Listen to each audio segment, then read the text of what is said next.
देखिए,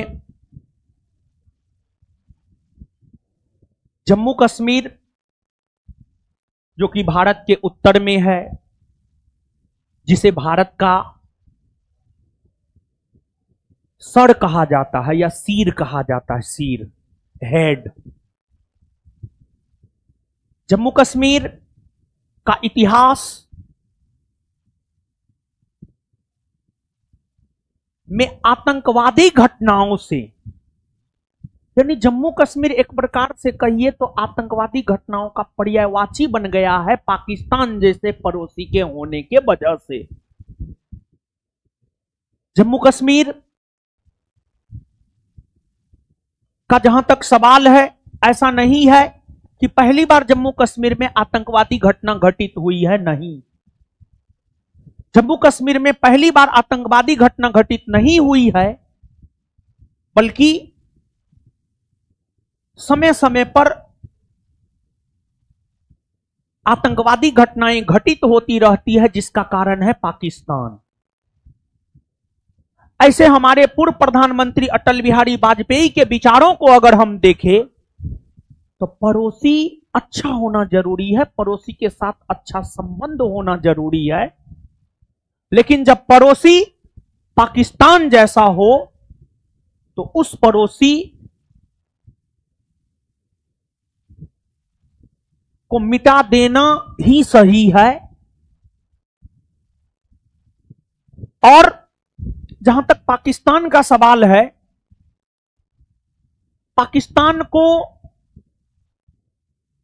भारत से जलन होता है, और जलन के पीछे जो रीजन है कि पाकिस्तान बना 14 अगस्त 1947 को, भारत को आजादी मिली 15 अगस्त 1947 को। दोनों देश तो एक साथ ही एक प्रकार से कहिए आजाद हुआ, लेकिन भारत से विभाजन होकर के पाकिस्तान बना है। तो कहा जाता है कि आप जिस परिवेश में होते हैं, आप जिस परिवेश में जन्म लेते हैं, आपका नेचर भी वैसा ही हो जाता है। तो पाकिस्तान का जो जन्म हुआ है वह दंगाई स्थिति में पाकिस्तान का जन्म हुआ है, और दंगा होने के वजह से पाकिस्तान बना है। पाकिस्तान के निर्माता कहे जाने वाले मोहम्मद अली जिन्ना ने जो 16 अगस्त 1946 को डायरेक्ट एक्शन डे के रूप में मनाया, और उन्होंने जो भड़कीला भाषण दिया, उस भड़कीला भाषण के वजह से कोलकाता से दंगा की शुरुआत हुई, और वह दंगा फिर पूरे भारतवर्ष में फैल गया। और उस दंगा के वजह से ही कांग्रेस को मजबूरन भारत के विभाजन के पक्ष में मतदान करना पड़ा, और फिर भारत का विभाजन हुआ और पाकिस्तान बना, और पाकिस्तान दंगाई स्थिति में बना। पाकिस्तान दंगाई स्थिति में बना इसी वजह से पाकिस्तान के लोगों के नेचर में दंगा, आतंकवाद, उसके डीएनए में है आतंकवाद। और पाकिस्तान ऐसा नहीं है कि पहली बार भारत के ऊपर आतंकवादी हमला किया है, नहीं। पाकिस्तान बनने के बाद से ही वर्ष 1948 ईस्वी से, वर्ष 1948 ईस्वी, 1948 ही नहीं बल्कि 1948 नहीं बल्कि 1947 पाकिस्तान बना 14 अगस्त 1947 को, और अक्टूबर 1947 में ही पाकिस्तान ने जम्मू कश्मीर पर पहली बार आक्रमण किया। पाकिस्तान बनने के बाद पाकिस्तान ने जम्मू कश्मीर पर पहली बार आक्रमण अक्टूबर 1947 में किया। मतलब जिस परिवेश में उसका जन्म हुआ, उस नेचर के होने के वजह से चंद महीने नहीं गुजरे कि पाकिस्तान जम्मू कश्मीर पर आक्रमण कर दिया। पाकिस्तान जम्मू कश्मीर को हथियाना चाहता था, जबकि पाकिस्तान के राजा उस समय, जबकि जम्मू कश्मीर के राजा, जम्मू कश्मीर एक बॉर्डर स्टेट था जो भारत और पाकिस्तान दोनों के साथ सीमा बनाता था। यहां पर अगर आप मानचित्र का प्रयोग करके देखें तो ये आपको जम्मू कश्मीर का इलाका है। जम्मू कश्मीर पाकिस्तान के साथ भी सीमा साझा कर रहा है। जम्मू कश्मीर बॉर्डर स्टेट था। जम्मू कश्मीर में हरि सिंह का शासन था। हरि सिंह चाहता था ना जम्मू कश्मीर को पाकिस्तान में मिले ना भारत में। लेकिन जब पाकिस्तानियों ने जम्मू कश्मीर पर आक्रमण किया तो हरि सिंह पंडित नेहरू के साथ समझौता करते हुए जम्मू कश्मीर को पाकिस्तान में मिला दिया। जम्मू कश्मीर को भारत में मिला दिया। जम्मू कश्मीर को भारत में मिला दिया। जम्मू कश्मीर को भारत में मिलाने की घोषणा को लेकर विलय पत्र पर हस्ताक्षर राजा हरि सिंह ने किया। इस प्रकार जम्मू कश्मीर भारत का अंग बन गया। लेकिन पाकिस्तान अपनी हरकतों से स्टार्टिंग से ही बाज नहीं आया और पाकिस्तान के निर्माता मोहम्मद अली जिन्ना सोते जागते उठते बैठते हमेशा यह सपना देखता था कि जम्मू कश्मीर को हम मिलाकर ही मरेंगे। लेकिन जो मोहम्मद अली जिन्ना 1946-47 में दंगा करवाया, मानवता को शर्मसार किया, उसको कैंसर नामक रोग हुआ और कैंसर नामक रोग होने की वजह से उसका देहांत हो गया और उसके जीवन का अंतिम समय बीबीसी ने रिपोर्ट किया है, मोहम्मद अली जिन्ना के जीवन का अंतिम समय बहुत कष्ट में गुजरा। तो आप जैसा करते हैं वैसा पाते हैं। आप जिस परिवेश में रहते हैं वैसी आपकी मानसिकता बन जाती है। तो पाकिस्तान में एक जलन की भावना है कि आखिरकार भारत हमसे इतना आगे क्यों बढ़ गया। तो भारत के आगे बढ़ने का जो कारण है, भारत की नीतियां है। भारत वसुदेव कुटुंबकम में विश्वास करता है। पूरा विश्व एक परिवार है, उसमें भारत विश्वास करता है और भारत अपनी नीतियों की वजह से ही आज विश्व में एक अपना अलग स्थान रखता है। और भारत की विदेश नीति की अगर आप बात करेंगे तो भारत की विदेश नीति शांतिवादी वाली रही है। तो भारत शांति में विश्वास करता है और जहां शांति है वहीं समृद्धि है, वहीं विकास है। पाकिस्तान इस बात को नहीं समझ सका है, इसी वजह से पाकिस्तान आज भी भूखा नंगा बना हुआ है। और हाल में जम्मू कश्मीर में एक जिला है अनंतनाग। जम्मू कश्मीर में एक जिला है अनंतनाग और जम्मू कश्मीर के अनंतनाग जिले में ही एक वादी है, एक पर्यटनीय स्थल है पहलगांव में ही एक आपको घाटी है। उस घाटी का नाम है बेसारन घाटी। पहलगांव के बेसारन घाटी में ही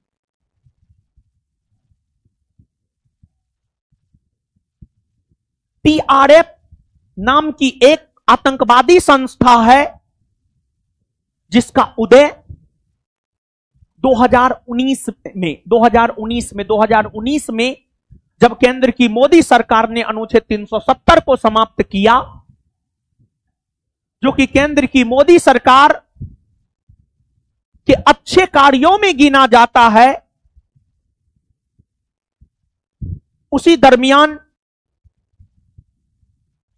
जम्मू कश्मीर में टीआरएफ नामक एक आतंकवादी संगठन का उदय जम्मू कश्मीर में हुआ और इस संगठन का संबंध पाकिस्तान के आतंकवादी संगठन लश्कर ए तैयबा से रहा है। लश्कर ए तैयबा का ही एक विस्तारित रूप जम्मू कश्मीर में बना है जिसका नाम है टीआरएफ। और टीआरएफ ने ही 22 अप्रैल 2025 को पहलगांव के बेसारन घाटी में हुए आतंकवादी घटना को लेकर जिम्मेवारी लिया है कि हमने ही इस घटना को अंजाम दिया है। कहीं ना कहीं इस घटना को करवाने में पाकिस्तान का योगदान है, जबकि पाकिस्तान कह रहा है कि नहीं, हम इसमें संलग्न नहीं है। लेकिन जब यह घटना घटित हुई तो उस समय हमारे देश के प्रधानमंत्री श्री नरेंद्र मोदी जी सऊदी अरब दौरा पर थे और मोदी जी सऊदी अरब के दौरा को रद्द करके वापस देश लौटे और प्रधानमंत्री मोदी जी ने the cabinet commission on security CCS की बैठक बुलाई और उस बैठक में कई सारे अहम निर्णय लिए गए और उस बैठक में जो कई सारे अहम निर्णय लिए गए, उन निर्णयों में एक निर्णय यह भी है कि सिंधु नदी जल समझौता, जो कि भारत और पाकिस्तान के बीच वर्ष 1960 में विश्व बैंक की मध्यस्थता में हुआ था, जिसके तहत सिंधु और उसकी सहायक नदियों के जल का बंटवारा भारत और पाकिस्तान के बीच किया गया था, उस सिंधु नदी जल समझौता को रद्द कर दिया गया। और जब सिंधु नदी जल समझौता को रद्द करने की घोषणा भारत सरकार के द्वारा की गई, तो पाकिस्तान ने पलटवार करते हुए भारत को धमकी देते हुए यह कहा है कि हम शिमला समझौता को नहीं मानेंगे। और पाकिस्तान ने यह भी कहा कि सिंधु नदी जल समझौता को निलंबित करने का मतलब है युद्ध की घोषणा होना। तो हो सकता है कि अगर भारत और पाकिस्तान के बीच युद्ध हो जाए तो ये कोई बहुत बड़ी बात नहीं होगी, लेकिन हमारे प्रधानमंत्री ने CCS की बैठक के बाद यह वक्तव्य दिया है कि जिसने भी इस कुकृत्य को अंजाम दिया है उसको बख्शा नहीं जाएगा और उसको सच में बख्शा नहीं जाना चाहिए। और जिस आतंकवादी संगठन ने इस घटना को अंजाम दिया है,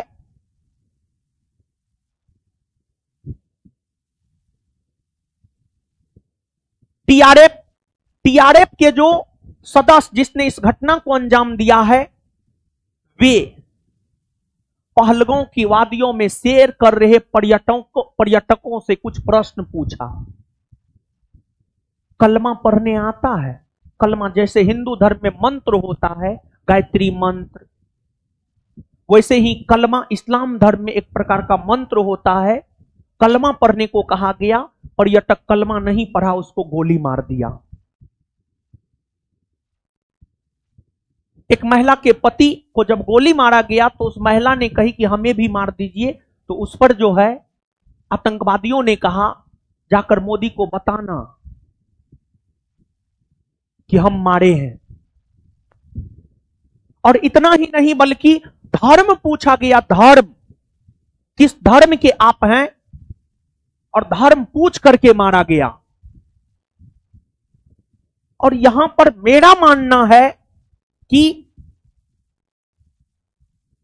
हिंदू मुसलमान कोई धर्म नहीं है, बल्कि सबसे बड़ा धर्म है मानवता का धर्म। और आप सभी लोग जानते हैं कि डॉक्टर APJ अब्दुल कलाम, जो कि भारत के पूर्व राष्ट्रपति भी रहे हैं, उन्होंने कहा है कि मुसलमान पैदाइशी आतंकवादी नहीं होता है, बल्कि मुसलमानों को जो मदरसा में कुरान पढ़ाया जाता है, जिसमें अर्थ का अनर्थ बताया जाता है, उसी वजह से मुसलमान आतंकवादी बनते हैं। और मदरसों में यह पढ़ाया जाता है कि हिंदू, सिख, बौद्ध, यहूदी काफिर है, इसको मारो। और डॉक्टर APJ अब्दुल कलाम ने यह भी कहा है कि इन मदरसों को बंद कर दिया जाना चाहिए। तो ठीक है, मदरसा है, लेकिन उसमें अच्छी शिक्षा दी जानी चाहिए। अगर हमारी माने तो मदरसों को या हिंदू धर्म से संबंधित या सिख धर्म से संबंधित सभी विद्यालयों को बंद कर दिया जाना चाहिए। और जिस प्रकार से केंद्र की मोदी सरकार 1 नेशन 1 इलेक्शन की बात कर रही है, उसी प्रकार से केंद्र की मोदी सरकार को 1 नेशन 1 एजुकेशन की बात करना चाहिए। और देश में बात ही नहीं करनी चाहिए बल्कि इसे लागू भी करनी चाहिए। हिंदू हो, मुसलमान हो, सिख हो, सबको एक प्रकार का शिक्षा दिया जाना चाहिए। और पहलगांव में जो घटना हुई है यह प्रशासनिक तंत्र का फेल्योर भी है। कहीं ना कहीं यह घटना हमारे प्रशासनिक तंत्र की नाकामियों को भी दर्शाता है। तो इस पर भी हमारे देश के सुरक्षा एजेंसियों को जो है विचार करना चाहिए। और एक कहावत है, घर का भेदी लंका डाहे। अगर विभीषण रावण के खिलाफ में नहीं जाते तो भगवान राम रावण की हत्या नहीं कर पाते। तो पहलगांव में जो घटना हुआ है, समाचार एजेंसी ने इस घटना को लेकर के यह कहा है कि इस घटना में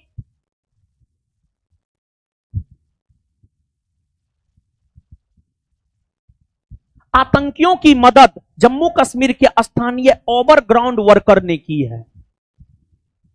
समाचार एजेंसी यह बतलाता है कि पहलगांव में जो घटना हुई है जिसमें निर्दोष लोग मारे गए हैं, और अलग अलग समाचार एजेंसी कोई 26 की मौत की बात करता है, कोई 27, कोई 28, लेकिन सरकार ने अभी तक कोई पुष्टि नहीं किया है। कुछ लोग घायल भी हैं और उन पर्यटकों में विदेशी पर्यटक भी थे। तो यहां पर जम्मू कश्मीर के स्थानीय ओवरग्राउंड वर्कर ने मदद किया है आतंकवादियों का। तो जो भी जम्मू कश्मीर के स्थानीय ओवरग्राउंड वर्कर ने मदद किया है, उन्हें यह सोचना चाहिए कि हम खाते भारत का हैं और गुण पाकिस्तान का गाते हैं। इससे बेहतर है कि उन्हें पाकिस्तान चला जाना चाहिए, उन्हें भारत में रहने का कोई अधिकार नहीं है। और जो भी आतंकवादियों को मदद किया है, उनके पूर्वजों के सामने दो ऑप्शन था कि वो भारत में रहे या वो पाकिस्तान में रहे। लेकिन उनके पूर्वजों ने भारत में रहना स्वीकार किया, क्योंकि भारत की नीतियां उन्हें पसंद थी। जब उनके पूर्वज ने भारत को स्वीकारा तो उन्हें भी भारत को स्वीकार करना चाहिए, और उन्हें इस प्रकार का काम नहीं करना चाहिए। अगर आपको पाकिस्तान से ही प्रेम है तो आपको पाकिस्तान चले जाना चाहिए। तो इस देश को, भारत देश को हम भारतीयों ने खून से सींचा है, तब जाकर आज भारत की गिनती विश्व के शक्तिशाली देशों में होती है। लेकिन पाकिस्तान भारत से जलते रह गया और जलते जलते भूखा नंगा की स्थिति में आ गया। आज आटा के लिए पाकिस्तान के लोग तरसते हैं, उनको कोई ऋण नहीं देता, कोई अंतरराष्ट्रीय संगठन उसको ऋण नहीं देता है। यह घटना कहीं ना कहीं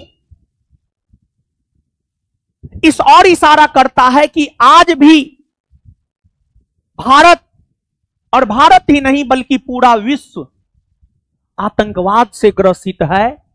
और आतंकवाद मानवता के लिए, इंसानियत के लिए एक जहर है। और इसलिए आतंकवाद नामक कैंसर को खत्म किया जाना चाहिए। और भारत हमेशा से हर वैश्विक पटल पर आतंकवाद का खात्मा करने को लेकर आवाज उठाता है,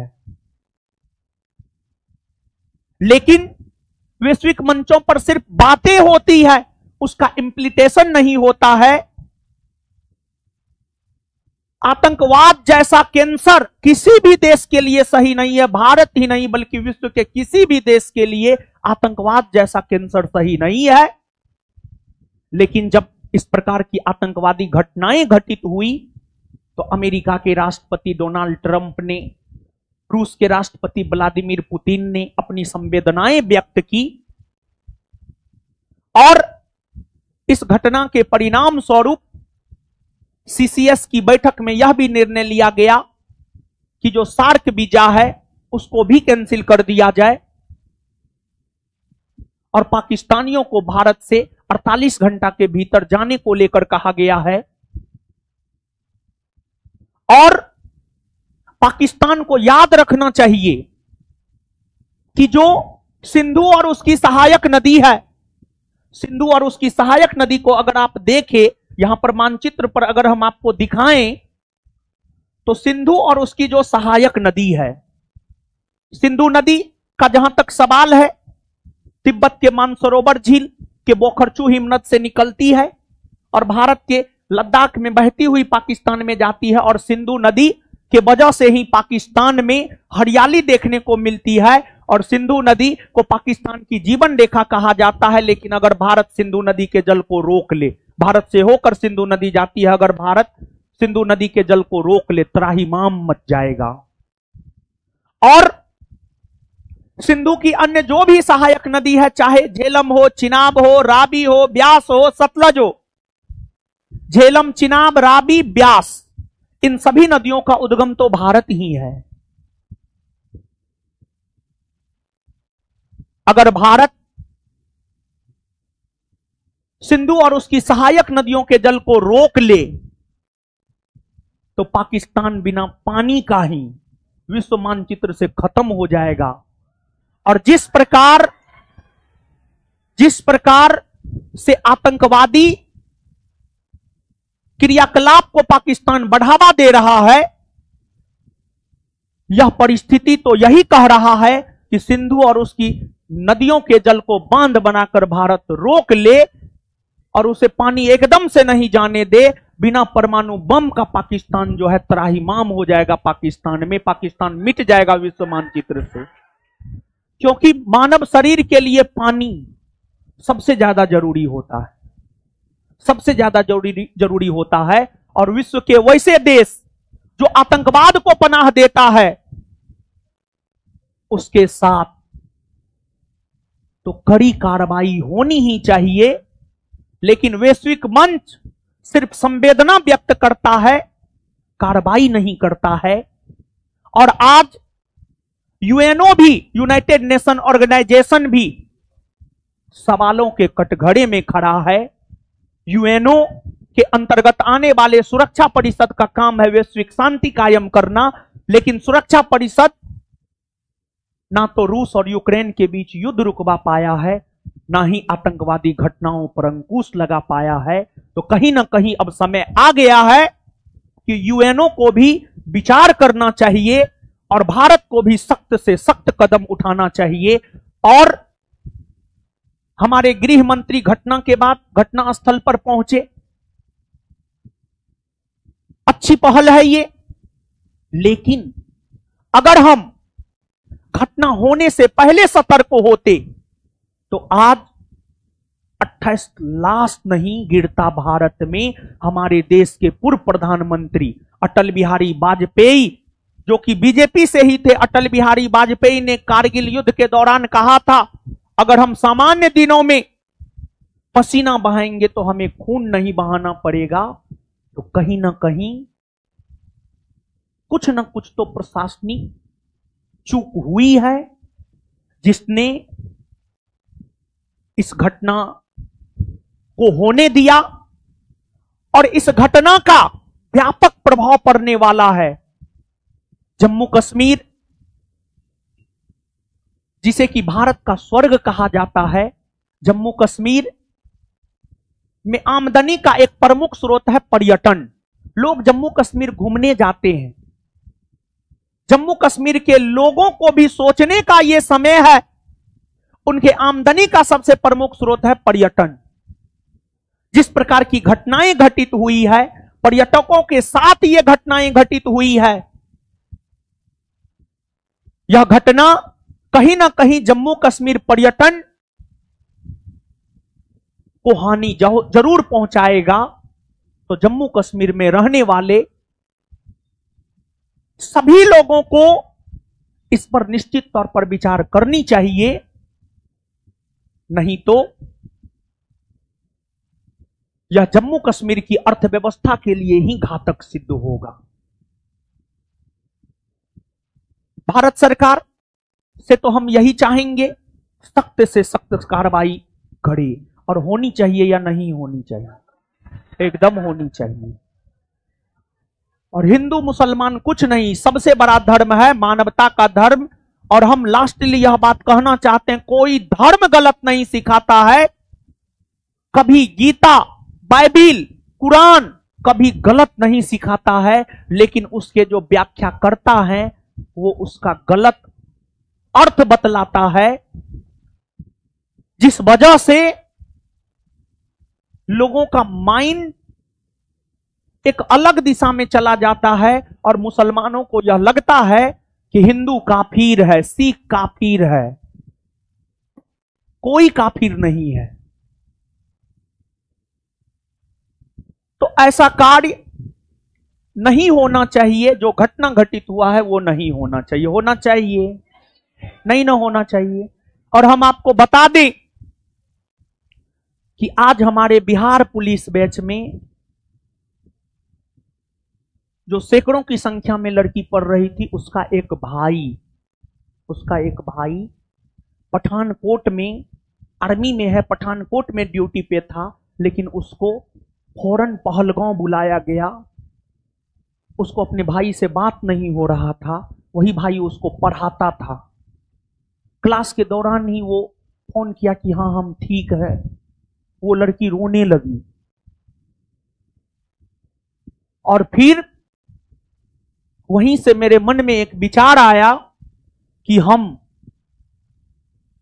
एक कुछ और कर रहे हैं, कुछ बड़ा कर रहे हैं। हमारे देश की सीमा की सुरक्षा करने वाले जो आर्मी है, बीएसएफ है, आईटीबीपी के जवान हैं, उन जवानों के बच्चे, उनके परिवार के लोग अगर जनरल कंपटीशन का तैयारी करता है तो उनको उनका एजुकेशन हमारी संस्थान ज्ञान बिंदु जीएस एकेडमी अपने यहां पूरी तरीका से निःशुल्क करने की घोषणा करता है। और इसको आज से ही लागू कर दिए हैं। और वो लड़की एडमिशन ले ली थी, उसका पैसा रिफंड कर दिए हैं। तो आपके भी आसपास में कोई सैनिक का बच्चा, आर्मी का बच्चा, बीएसएफ का बच्चा अगर जनरल कंपटीशन का तैयारी करना चाहता है तो उनके लिए ज्ञान बिंदु जीएस एकेडमी उनका शिक्षा का पूरा खर्च उठाएगा, कोई पेमेंट नहीं लेगा।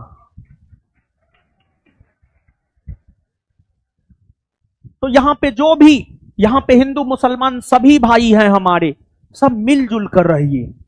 कुछ नहीं है हिंदू मुसलमान सिख ईसाई, सबसे बड़ा धर्म मानवता के धर्म को मानना है। ठीक है, और सब अच्छा होना चाहिए। ये घटना मिलते हैं सोमवार को। धन्यवाद सभी लोगों का।